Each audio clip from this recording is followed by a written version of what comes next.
હું સવિતાબેન મુકેશભાઈ, હું માલવણથી આવું છું.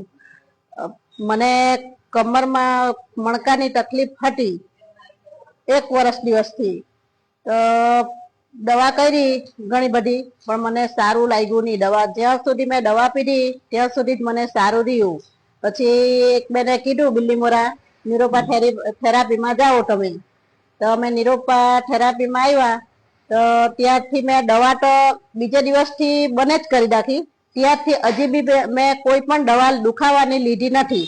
મને આ કમરમાં દુખાવો હતો મણકાનો, તે મને ઘણો 30-40% જેટલો ફરક પડ્યો. હજી બી સારું જ છે, પણ મેં વજન જ્યારે ઉચકું ને ત્યારે મને જરા દુખે, બાકી સારું છે. ને જે આ પગમાં મને જણજણાતી હતી તે એકદમ જ નીકળી ગઈ. તે મને સારું જ થઈ ગયું. પણ મેં રેગ્યુલર દરરોજ આવી, રોજ જ આવી ને રોજ થેરાપી કરી, ત્યારથી મને સારું છે.